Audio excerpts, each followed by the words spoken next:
Welcome to the Arrington Gavin Show. Real talk, big opinions, and fearless conversations. From the front lines of politics to the latest in pop culture. From breaking sports headlines to the stories that move the world. Nothing's off limits, and nobody's holding back. Arrington Gavin is here to break it down, build it up, and keep it all the way real. So turn it up, lean in, and let's get into it. This is the Arrington Gavin Show.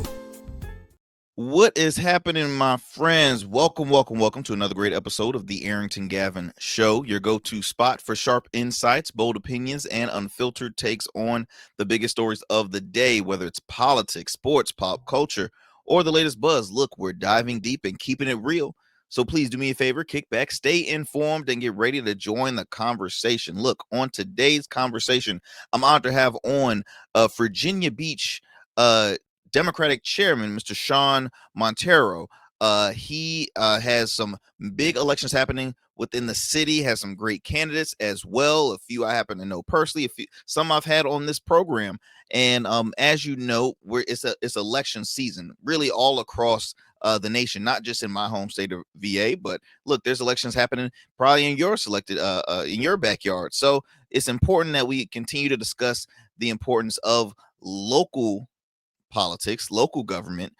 We can see all the time what happens on the federal level, but what I've said many a times, what happens in the federal level trickle down to the state, trickles down to local. So it's important that you do know about what's going on in your own backyard. But I am excited to have on Sean, because there are some big Hampton Roads, Virginia Beach alone is probably is the premier. I would consider a premier city in the state of Virginia, with around over 500,000 residents in the area.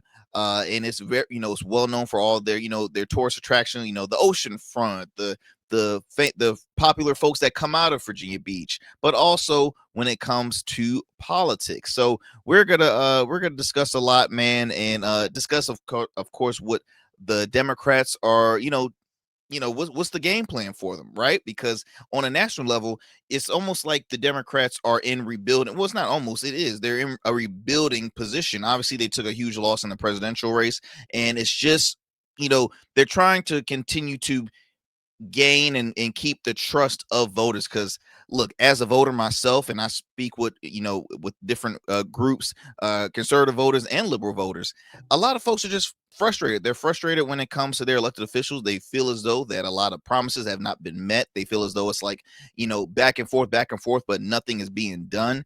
And it's just, people are pissed, excuse my French, but people are extremely frustrated. And we're in this climate now where folks are losing their jobs. Folks don't know if they have health care and X, Y, and Z. So, tension is hot right now. Tension is hot.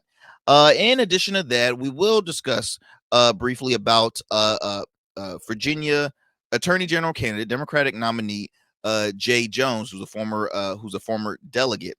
And as you all know, we spoke about it here on the program before. I've had my segment of frustration, really, because he was involved in it's a text scandal that, in my opinion, I think has put some effect on the campaign. But I'll love to hear from the chairman later on when we discuss it. And we'll talk a little bit more about that later on, as well as more on the voting debate happening in his city. You have currently a 10-1 voting system, and then you also have a 7-3-1. I've had previously on this program, we've had Councilman Cash Green, good friend of the show, good friend of mine as well, who's on the side of the 7-3-1. Right. And then I had my good friend, Councilwoman Jennifer Rouse, who's an advocate for the 10-1, the current voting system in the city of Virginia Beach. So again, we're going to have a lot to discuss here on the Arrington Gavin Show. As always, my friends, thank you so much for taking 1 hour of your time to tune into the Arrington Gavin Show. For those who happen to be watching us on YouTube, do me a favor, please like, subscribe, share with a friend, share with family. I truly appreciate it. We want to continue to keep that momentum going. We're growing in our subscribers as well as our viewerships, and we just want to keep that momentum going. In addition to that, give us a thumbs up. It helps with our algorithm, and I just want to continue to bring out all the the great conversation, right? Great dialogue, great civil dialogue, as well as make it fun, but also inform. I think the key thing is inform. We have a younger audience. We have folks that tune into the program that's not too knowledgeable when it comes to politics in general. And look, I'm still a student myself. I'm very fascinated with politics. I'm very involved in my local community as well as what's happening on a federal level. But I always tell folks I'm not here to be a leader, but I do hope that the show can help lead to somebody saying, "Oh, look, that was kind of an interesting topic you had there." So I kind of read more into it. I looked more into it. And so I want y'all to see how positive it is, because the more you know, the more you grow. So again, look, YouTube, you can stream us on YouTube as well as check out past episodes of the Arrington Gavin Show on Goatverse TV.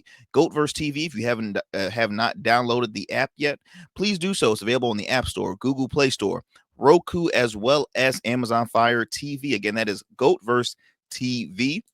You can also listen to us on the go. We're available on all major podcast platforms, iHeartRadio, Odyssey, app, you name it. You can find us on your go-to podcast platform. Lastly, you can also listen to us on the radio airwaves. Shout out to one of our affiliates, WBOK, 12:30 a.m. in New Orleans. You can tune into the Arrington Gavin Show weeknights at 7 p.m. Central Time. Again, that's only on WBOK, 12:30 a.m. What New Orleans is talking about. And then we can move it on to the Metro Atlanta area to WDJY, 99.1 FM Straight Talk. You can tune to the Arrington Gavin Show weeknights at 11 p.m. Eastern Standard Time, and that's only on WDJY 99.1 FM. All right, my friends, before we head to a quick commercial break, look, I do want to bring up a new segment that well, it's not really new. We've talked about it, but it's still fairly new in a sense, right? And it's called "What is this role and why is it important?" And the genesis of this segment was to inform you all about the positions that are held in politics, right? So obviously, we have multiple branches. You have the executive branch, you have the legislative branch, then you have the judicial branch. That happens on a federal level, happens on a state level, and it happens on a local level. So we started off first, because we're starting from the local all the way up to the federal level. We started off talking about school board. We then talked about city manager. Then we discussed city council or town council, depending on the size of the area that you're in. Talked about the mayor's role.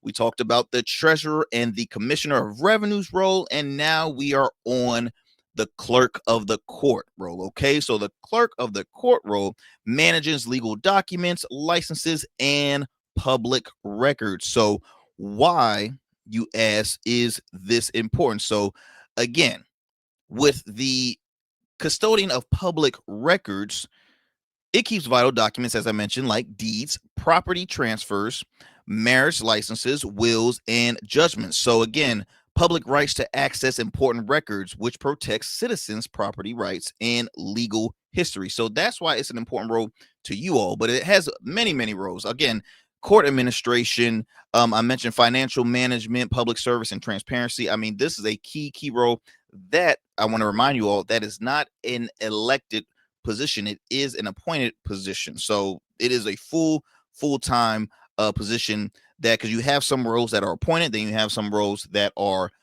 elected by the people. So again, just a little history lesson on that. Now we're going to take a quick breather. We're going to pay some bills, and then we come back. I'm going to have on Mr. Sean Monteiro, who is the chairman of the Virginia Beach Democratic Party. So look, do not go anywhere. You're listening to the Arrington Gavin Show. We'll be right back after these commercial breaks. Every man has a story to tell. Your ambitions, your achievements, your legacy. Your suit should reflect that story, crafted precisely, designed for impact, and tailored exclusively for you. We work with only the finest fabrics, luxurious wools, silk, linen, and blends from world-renowned mills in Italy, the UK, and India.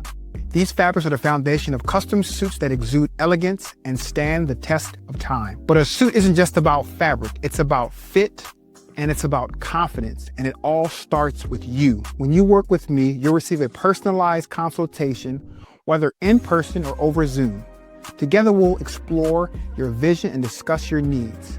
and we're going to bring your ideas to life. My journey as a designer includes apprenticing under New York-based designer Clavon Leonard, showcasing collections at New York Fashion Week, Algeria Fashion Week, and the prestigious Baltimore Met Gala. That experience is what we bring to every suit we create, from weddings to corporate events and everything in between. We specialize in crafting one-of-a-kind suits for life's most significant moments. Dapper Luke has been recognized as one of Baltimore's best menswear in 2023, and I was honored to be one of the 10 designers selected for the prestigious Baltimore Met Gala. With over 900 satisfied clients, we proudly serve Virginia Beach and Baltimore, bringing world-class designs to these incredible communities. We don't just make suits, we craft confidence. Your suit will fit your body, your style, and it will tell your story. Book your free online personal consultation today. Visit www.dapperluke.com. What's up, y'all? Welcome to And we still in traffic. I don't look familiar, do I? Not in this seat. Hey, what's that you listening to? Here to host today. Hey, turn it up. With me? Yeah, this that new Goat Verse app. I got you. So y'all want to know where the goats are? They're off on the sidelines. Looking for fresh, relevant content wherever you go? What was the name of the app he said? Introducing GoatVerse TV, Goat Verse, that's what it's called. the free streaming app that brings you the best podcasts, current events, and thought-provoking opinions all in one place. Download it now from the Apple Store or Play Store. In Goats, we trust. Order your beard care products with Rugged Evolution. We're your local beard care line that supports the maintenance of your full, mature beard. Our line includes conditioning shampoos, moisturizers, balms, oils, shaving lotions, and exfoliating soaps. These products moisturize, hydrate, nourish, and have all the natural ingredients for a healthy beard. Log on to our website or download our app to place your orders. Become a man of distinction with Rugged Evolution Beard Care. And remember, Rugged is the new smooth. All right, family, welcome back to the Arrington Gavin Show. Thank you so much, as always, for staying with us and not changing that radio dial. I appreciate you. All right, as I mentioned earlier, I have the honor of having Mr. Sean Monteiro. He is the chairman of the Virginia Beach Democratic Party. Without further ado, let me go ahead and bring him on. Mr. Chairman, how you doing, sir? Hey, Arrington, how you doing, man? I'm living the dream. Man, I'm doing great. Thank you so much again for taking the time out your busy schedule, because as I mentioned in the beginning of the show, it is election season. It's a crazy climate we're in right now. Just political wise, we're in some bad times, especially being residents of the Hampton Roads area. I've reminded our audience prior on many other episodes. You know, we are made up of federal workers. We have a lot of folks that work closer that are government workers. We have we're military town. I mean, it's a lot, right? And so the things that we see happening in Washington has put a huge, hindrance in the Hampton Roads area. So that I know you're extremely busy. I know you've been front and center, on those grounds, along with your candidates that you have representing not just Virginia Beach, but also on a state level out here in the Hampton Roads area. But before we get going with that, I wouldn't mind because I hope this is not the last time we get to have you on the show. So for the folks to get familiar with you, just give us a brief background, man. Yeah, no, hey, Arrington, really appreciate it. Appreciate the time, and really appreciate what you do to go ahead and educate the community and engage on serious topics. So, my name is Sean Monteiro. I'm a resident of Virginia Beach. I'm a retired Air Force colonel. Served for 25 years. Flew the A-10 Warthog to support ground troops on the ground, and really. I was born in Massachusetts. I'm a great grandson of some African immigrants, but I also have roots here in Virginia from Haymarket. My formerly enslaved relatives moved from Haymarket during the Jim Crow era to escape. Moved up north, converged, and eventually you got me. But son of an FBI agent and a school teacher, grew up with a great sense of service to our community, service to our country, and really a great belief and understanding in what I believe the American values are, which are declared in our Constitution. Life, liberty, and pursuit of happiness, equality for all. And for me, because I get it. In our community, I know there's that there is negative feelings about our country. Sometimes there is, just the feeling that where there's cynicism, I guess, because we haven't achieved that. We're a perfect union, but we haven't achieved our perfection yet. I think that's something we still got to go ahead and do. So that's, why, I'm interested in politics and achieving that for everybody in our community, and doing it in a way that we live up to what we declared that we want to be. So, moved here in 2015, got involved in Virginia Beach politics, or in politics in Virginia Beach for the Democratic Party in 2017, and just kind of progressed from, being a member to being a volunteer, from a volunteer to being a member, to being, in some of the staffing, if you will, and then took on this leadership position to go ahead and help in any way I could, Democratic candidates, because I believe, back to what I stated, I believe that the Democrats are the ones that are best aligned with our values as Americans, that, we're trying to go and, get, equality across the board for everyone, to, like I said, life, liberty, pursuit of happiness, and equality for all people in the United States. Absolutely, man. Absolutely. Well, for one, thank you for your service too. I truly mean that. And you mentioned about the upbringing for you. Service was kind of always embedded in you. You just never knew exactly how.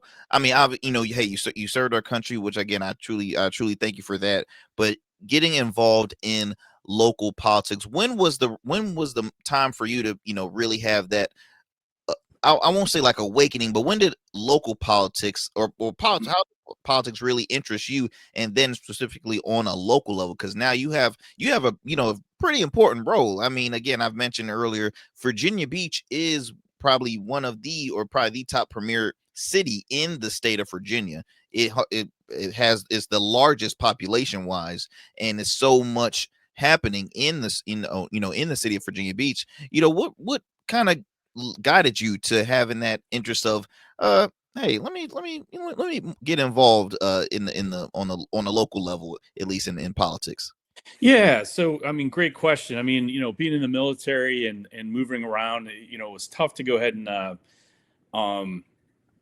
be invested in the community, right? And it's only because like you're there for 2 years, you're focused on being perfecting your craft to go defend the nation, and then you do some deployments, everything like that, and then it's time to go and move on. But as I got closer to the end of my career, my wife and I decided that we wanted to start figuring a place out, that we wanted to go and establish roots. Virginia Beach checked all the boxes from us, with her being from Jacksonville, North Carolina, me with most of my family up in the Northeast, up in Massachusetts and Connecticut. And in Virginia Beach, just one, I left Virginia. I graduated from high school out of Centerville, Virginia, went to the Air Force Academy, and Virginia was someplace I always wanted to get back to. But, and Virginia Beach was a place I had been to, didn't hang out, much here because I was up north. And then, but once we got here, we knew that this was kind of the spot, and the thing that solidified it for us, of all things, Arrington, was, great people, great neighbors and everything, was a bus driver. On my daughter's school route, when she's in elementary school, allowed my 1.5-year-old, almost 2-year-old son to go and escort his sister onto the bus, because he was so excited about it, and she let him do that every day. And Wow. didn't have a problem. And from there, we gained a little bit of a connection and everything. And when it came time for us to go and decide whether we were going to buy this house that we were renting or move somewhere else, we were just like, man, we just can't leave this area and everything to go somewhere else because of that bus driver. One, but then everything else about this city. So that is, why I chose Virginia Beach. But then why Virginia Beach politics? Because this is the place that I wanted to go plant my roots in and wanted to be.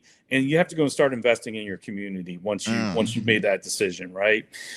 So that plus the motivation of trying to understand what the heck happened in 2016.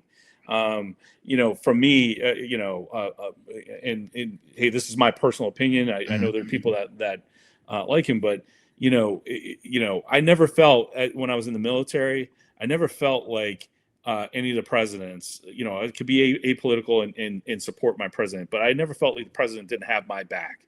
You know what I mean? And that's what I got from this. And then, to see a candidate, a well-prepared candidate, if you will, lose to him. I was just like, why is this happening with a party like this? Yeah. So looked out for, Virginia Beach Democrats. Obviously we were, I think, a lot of people that were Democrats / leaning Democrats were upset about the election loss and why it happened. And now it's like, hey, this is our moment to go and try to pitch in and do something. So joined the committee and really was just trying to learn, man. I'm the type of person, I'm a pretty quiet dude in the beginning, because I don't know what I don't know. And I know I don't know what I don't know. So, just learned, observed, and started developing some relationships, saw the great people that we were, that I got to work with as volunteers, activists and volunteers, saw great candidates, coming up that deserved to go ahead and be elected and serve us. And, obviously, I'm a fighter pilot. I got a little bit of a competitive spirit too, as well. And wanted to see us start to, not dominate, but get our due. Because I knew that what Virginia was back in 2015 / 2017 wasn't reflective of the Virginia that we really are. And then the other piece of that is, the America that allowed the advent of Trump. Was not the America that I knew we could be. And while like you had mentioned at the beginning of your segment, there are a lot of people that are upset right now with politicians and with politics in general, with the way the government operates. And I get that angst and everything else like that. But man, we cannot go ahead and lose ourselves to that, to go throw the baby out with the bathwater of that American promise and that American dream. So that's what I want to go ahead and, wanted to do from my vantage point of being, involved in the Democratic committee, supporting good candidates and building a good, platform, if you will, an environment in Virginia Beach to, from which we can go and start having these conversations. We can start having those policy conversations and how we go and achieve, start working to achieve, that promise that America has been bestowed upon us. No, I totally agree. As far as, even though folks are frustrated, you should not give up and avoid attending the polls when it comes voting. That's one thing I really encourage folks a lot on this program, because I've met them firsthand. I've had the opportunity to canvass, and when I talk with folks, really of all age groups, but I'll say specifically, millennials. I'm 30. I try to keep, I keep on encouraging my friends closer to my age or even younger, like, hey, why is it important for you to be involved, even if you're not there 24/7, but have an understanding and get out there and vote, is because we all know that elections has consequences. Okay. Like I just listen, I think you mentioned 2016, and my listeners know I'm an independent. I vote on my interests. I vote also on fairness as well too, because at the end of the day, they always ask, Arrington, are you married to a party? I'm married to the people. I care about people sometimes really more than I care about party lines. Now, I might have more views on one end. I might have views one day on this. I've never really had a specific, even though the state of Virginia, it gives you that option. They're like, hey, look, you either gonna choose a D or no, you know. So I've always had alternated with that, but they know I am the biggest fan of Trump on opposite day. They know, my listeners know, I cannot stand who's in office.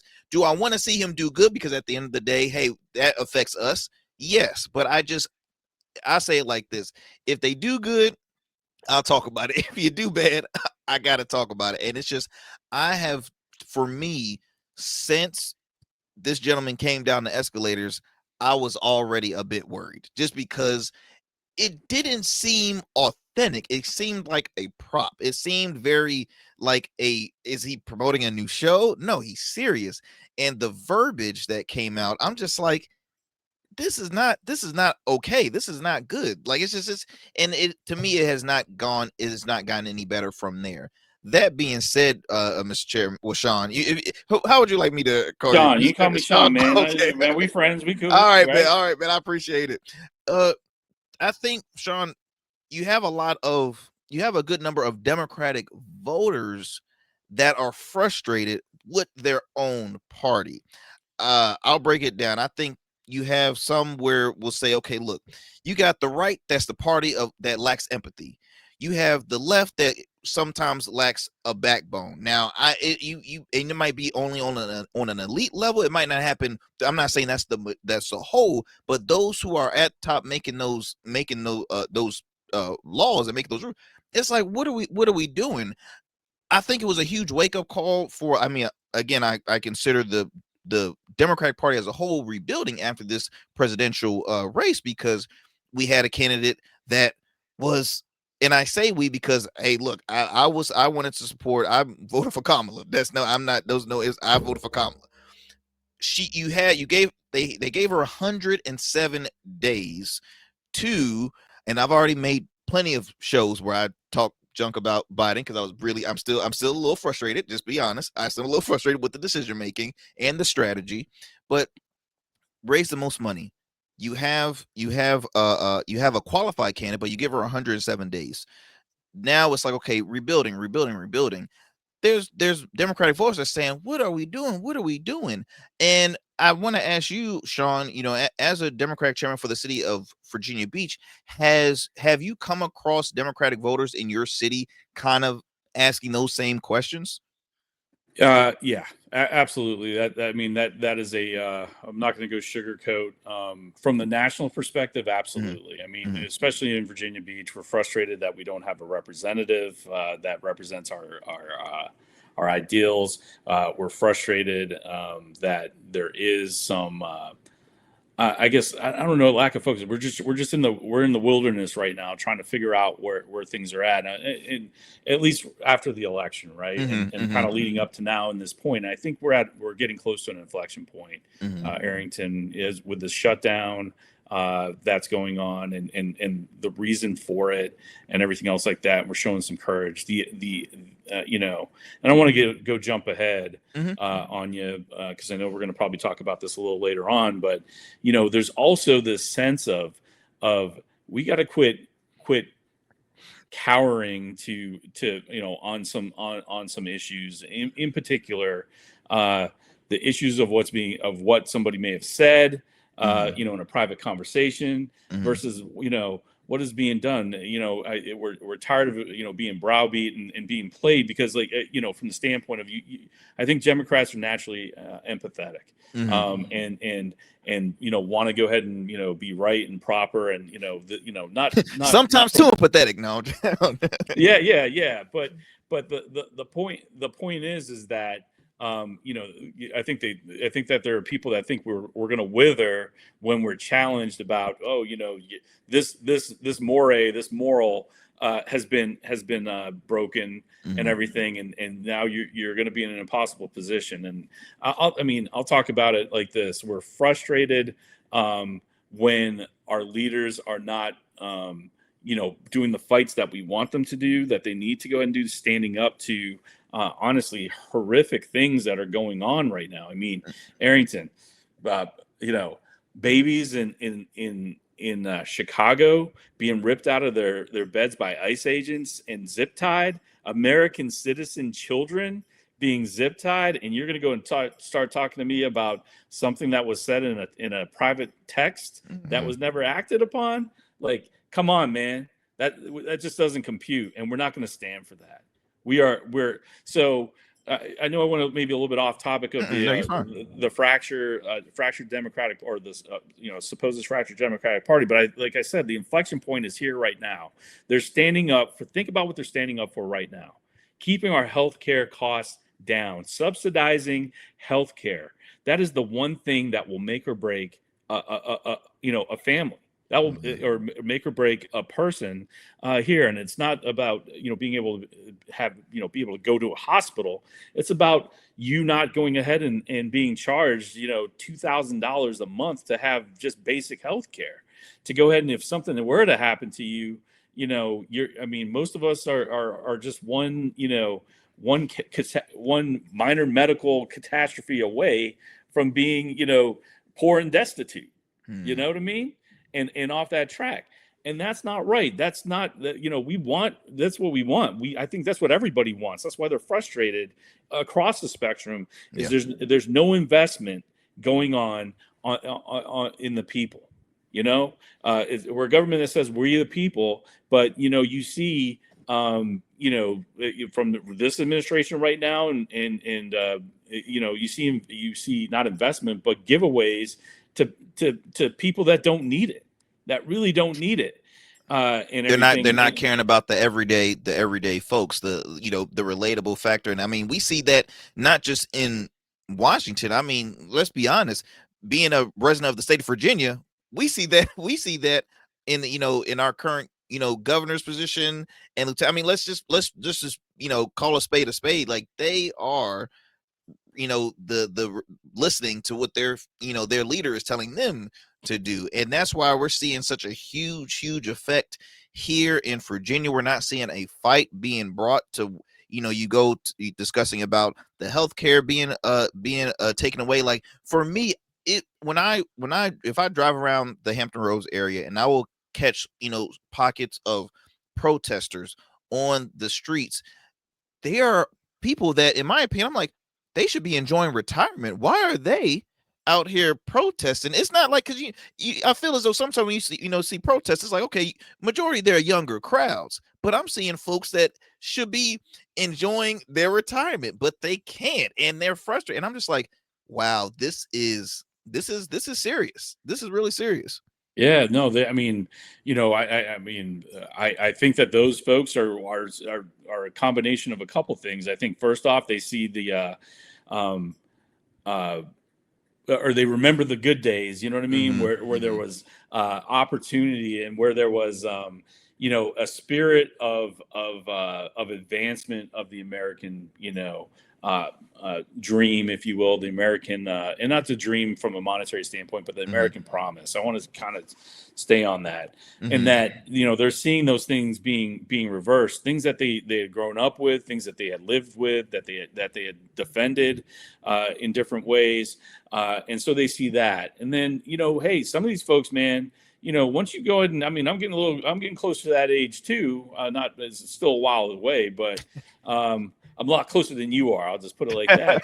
that hey, man, you're not going to be collecting it. You're not going to have a job where you're collecting a paycheck. You're going to go ahead and whatever you saved up for retirement, plus whatever is available to you through Social Security, and that's kind of it, man. I mean, and they should be enjoying those lives, but there's things like that are under threat right now. Social Security, once again, is still under threat. Healthcare, like I said, the price of healthcare is going to go up if we don't get those Obamacare subsidies, and from that giveaway, the billionaire giveaway in the big, I don't even want to call it big or beautiful, but the big bad bill that once again divests from the American people and invests in corporations and billionaires once again. So we're on our things have been turned on its head from a government of we the people, and we're not. I think those folks that are out there protesting, are not having it anymore. Last question I want to ask you, Sean, before we transition to this voting system debate happening in Virginia Beach.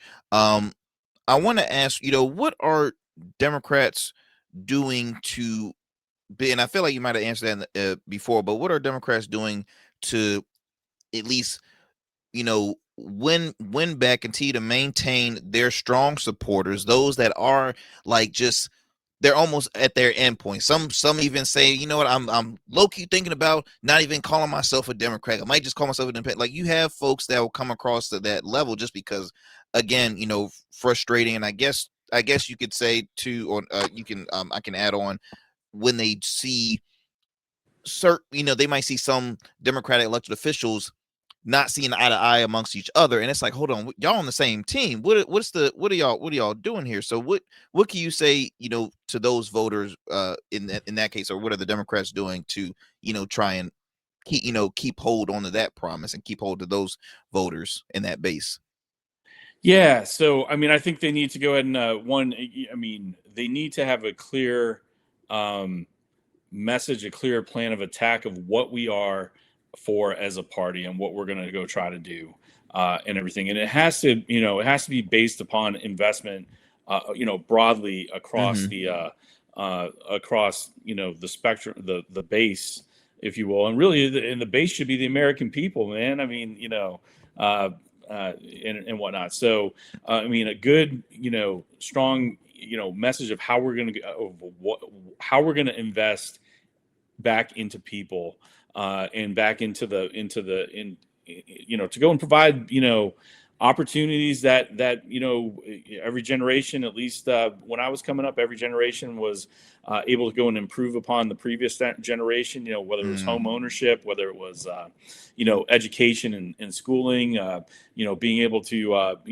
jobs and everything else like that you get paid what you're worth, and you have a livable, beyond a livable wage. You have a wage that's not only livable but allows you to go ahead and enjoy some of the fruits of your labor, right? Yeah. And not have to keep on doing the grind and everything.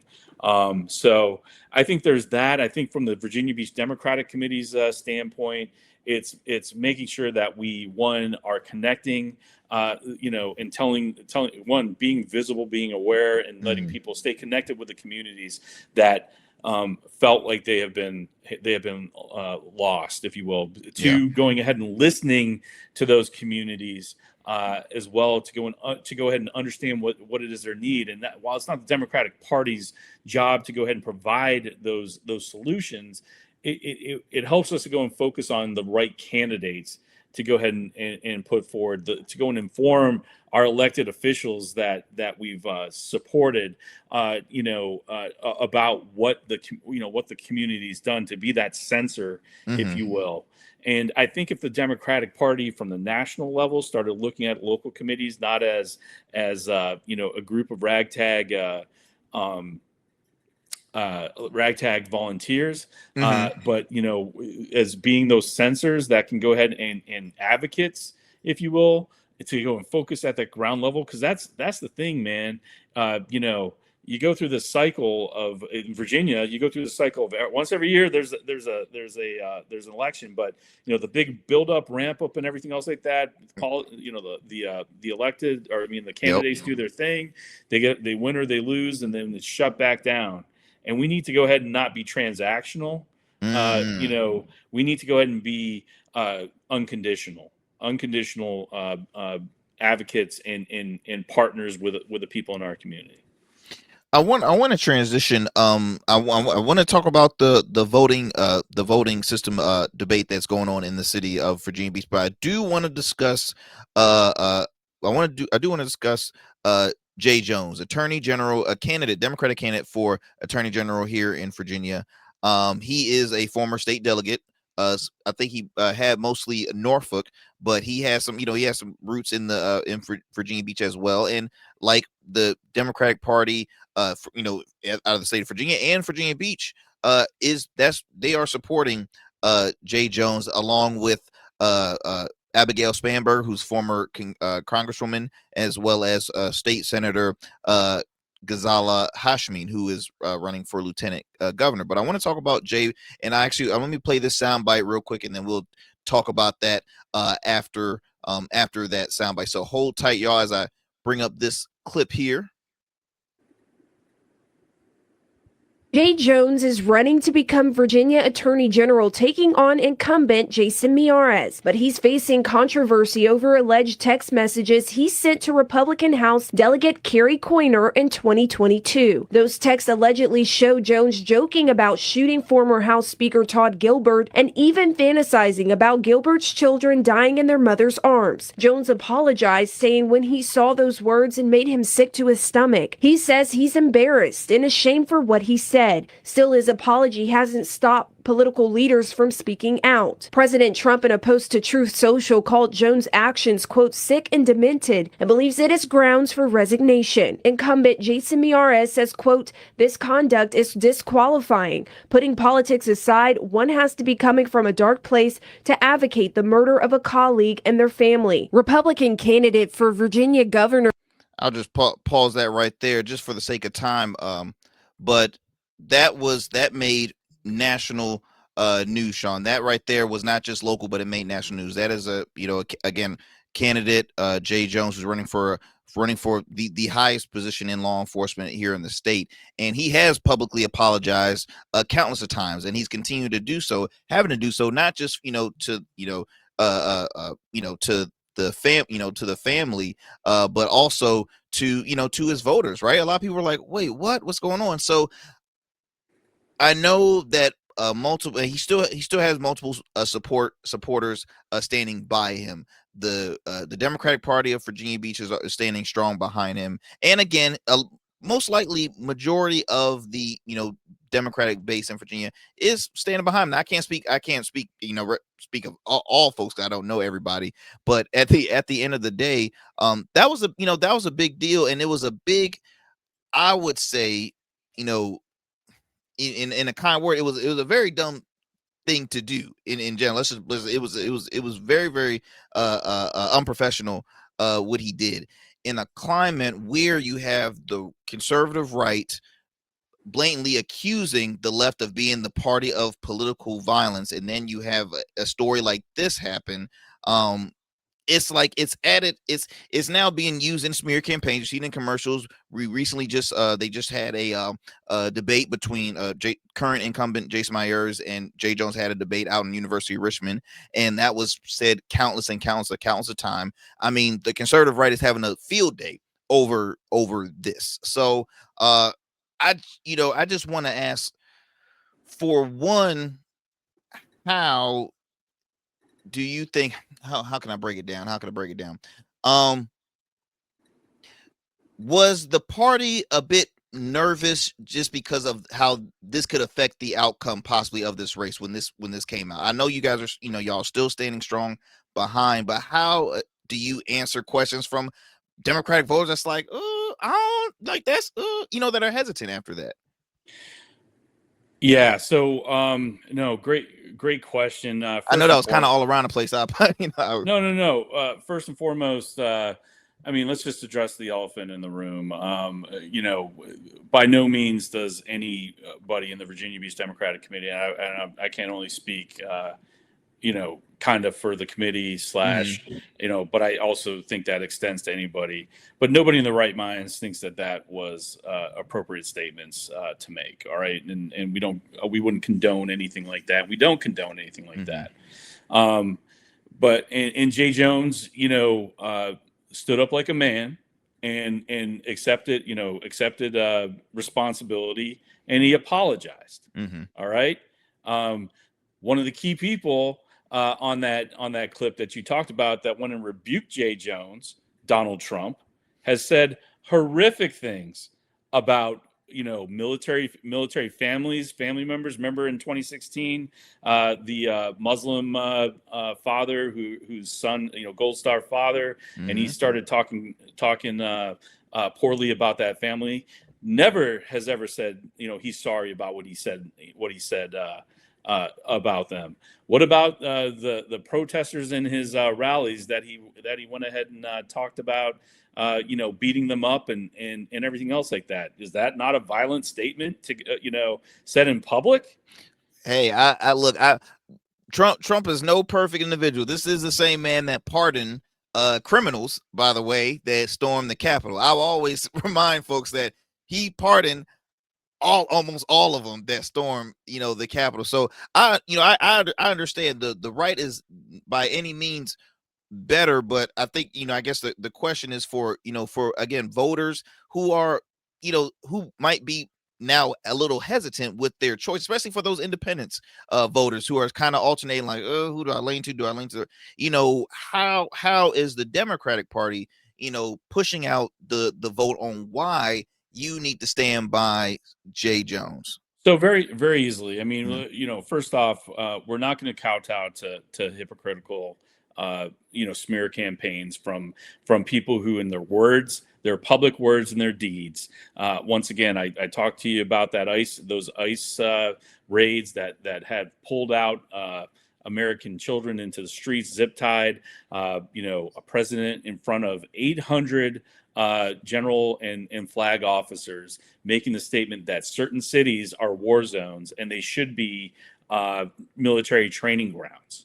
All right, that's open assault, or that's a threat of open assault on American citizenry and the places and the communities that they live in. All right, so words and deeds, my friend. That's what I'm going to go and talk about. Reference Jay Jones. I already stated that Jay Jones made comments that are unprofessional, that were not necessarily, I won't call it unprofessional because it wasn't done in a professional context, right?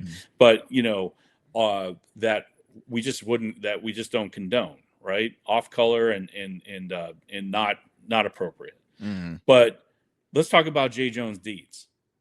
All right, the public figure Jay Jones, the public servant Jay Jones, who has fought for Virginian families to make sure that they are not being taken advantage of by corporate raiders. Jay Jones, who has defended our environment, who has fought for voting rights and helped us expand our voting opportunities here in Virginia. Let's talk about the Jay Jones, who is an advocate for common sense gun laws to go ahead and protect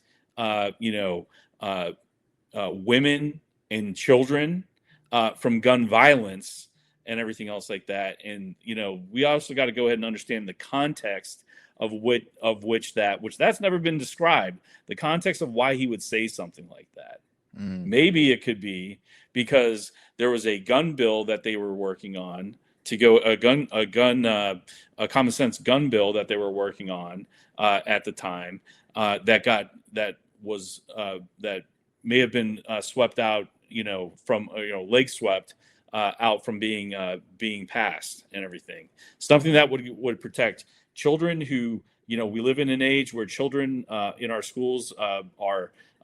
We used to come up with fire drills, Arrington. Now these kids are dealing with active shooter drills. Drills. Yep. It's the worst of the worst. We have guns that are proliferated across our, our state and in our streets that are causing people to be, murdered at higher rates, everything else like that. And then, these mass shootings that have gone on across our country are not getting better, man. They're getting worse. So I believe in the Constitution. I'm for gun ownership and everything else like that. But, I also believe that, part of that Second Amendment says that we have the opportunity to go regulate, that militia, if you will, in how they're able to own those. But that's all to say that Jay Jones in public words and in public deeds does not, what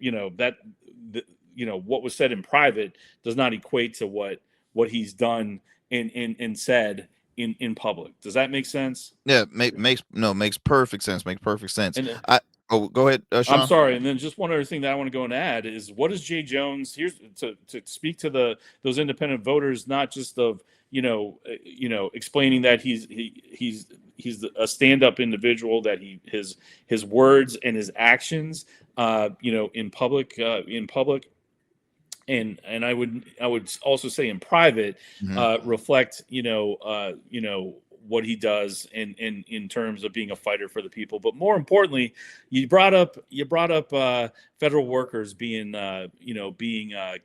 canned and being mistreated and Mm-hmm. and being let go and everything else like that. You know who's not standing up for that? Jason Miyares.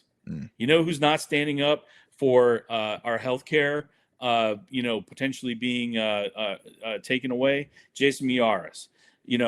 From the Trump administration. You know who else isn't standing up for our voting rights? Jason Miyares. So I can have Jay Jones, a person who's passionate, that's obvious through those poor taste things, but also in public, has delivered for the American people. And I know he's going to go ahead and stand up to assaults on our city, ICE raids against our children, the onslaught against federal workers, and so many other things that we're gonna women's rights and reproductive rights, and so many other things that we're gonna have to face over the next remainder of the Trump revenge tour, and and anything else that's going to go and happen throughout his tenure as the Attorney General. You should be. I think shouldn't be worried about words as much as you're worried about words and deeds. Well, look, I want to move it on because I'm looking at my time. I got about maybe a little less than 10 minutes. I want to share and discuss the voting debate you have going on between you have the 7-3-1 as well as the 10-1. So the current, let me go ahead and play the soundbite. This was a past clip that where I had Councilman Cash Green, who is for the 7-3-1. He considers the modified 7-3-1. Let me go ahead and play this for you guys. Here, the good part about 10-1 is it does give African Americans, minorities, the ability to feel like they can run for office at $40,000, which is what it costs for me to run for office, and I was grateful for that. It does. So you're not going to lose that aspect,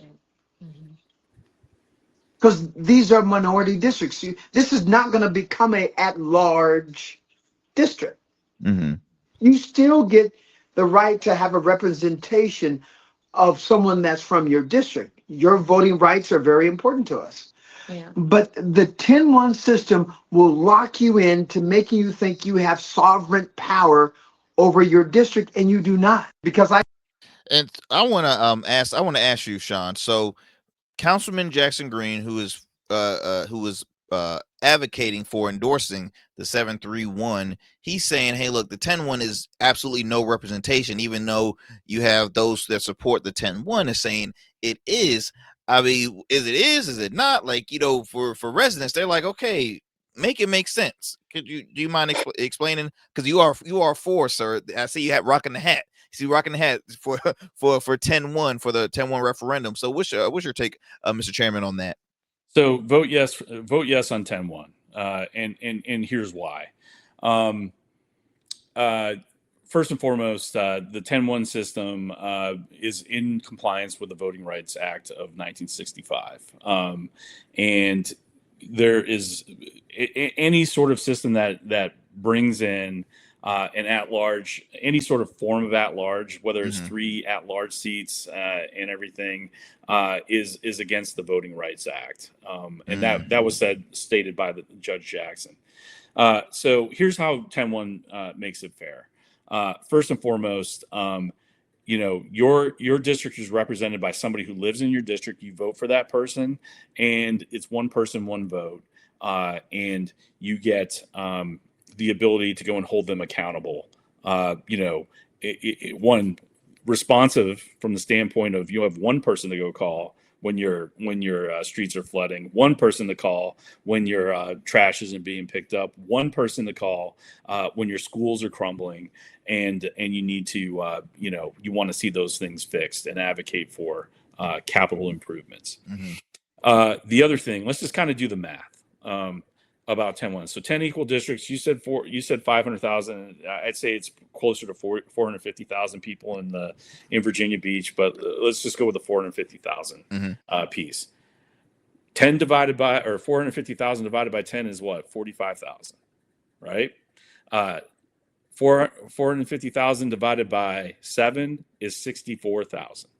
All right. So now your voice gets diluted in that district system because you now have an additional 20,000 more people that could be voting in that particular district. All right, let's go talk about the at large, or really what they go and call 5 being greater than 2. I'll tell you when 5 is not greater than 2. All right, so there is a potential because now if you start bringing in moneyed interest, which Cash did not go talk about, I'd say go ahead and check who has funded his campaigns, and I'm going to go ahead and say that I wouldn't be surprised. Or his campaign, I wouldn't be surprised if the same people who are on the opposite side who have spent over $600,000 or have raised over $600,000 ready to spend to go ahead and take over, our not only our voting system but our city council and our school board, are the oceanfront developers that are funding Every Vote Counts BB. And their argument is that 5 is greater than 2. You get 5 opportunities to go and vote. You get 5 people representing you. Well, is it really 5 people representing you when one portion of the city has the potential to go and get, all 5 votes in one district? What about if those votes are all in the same zip code, or maybe even on the same neighborhood, or even the same street? All right. You're going to go ahead and put 5. You have the potential to have 5 people, the mayor, your district rep, plus those 3 at large, be all in the same chunk of space. And now you have an outweighed advantage to a particular portion of the city. Well, and that is a high potential to happen. I just want to throw in there. So you're talking to a lifelong Chesapeake resident, where our council is all at large. There is no single member voting district system. That's something that we've been people really is. The funny thing is, it's a bipartisan issue here in the city of Chesapeake, because there's Democratic voters, there's Republican voters, there's independent voters. We all want to see some form of a single member voting district system, because we see how parts of Chesapeake is being ignored, is not being taken care of. And we're like, okay, if we have some form of a single member voting system, we possibly could see something going on, because at the end of the day, I use the effort, work smarter, not harder.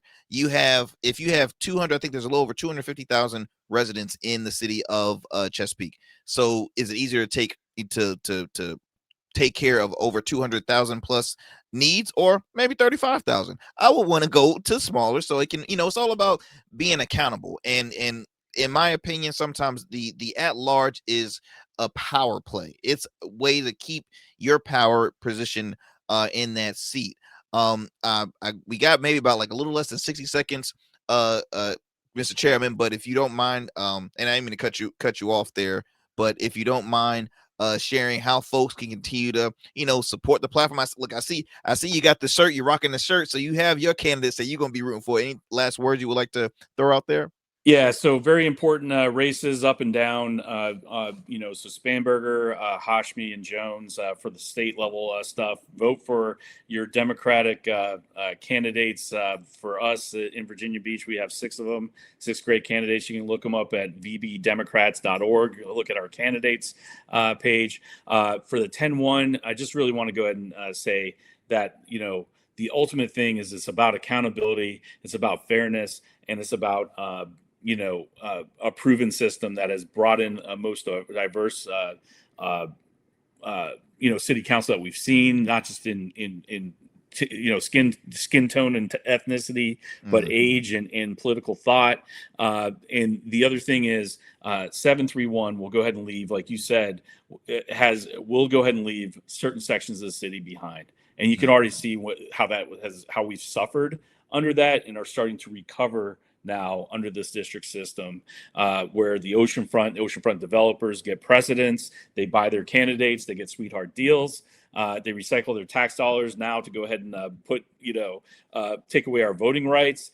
And we're just want to go ahead and make sure that our streets aren't flooding, that our potholes are being filled, and that our infrastructure is being taken care of, whether it's in Kempsville on the west side, down in Pungo, in the areas that I live in, that we all live in, where we don't see the gleaming oceanfront. Love the oceanfront.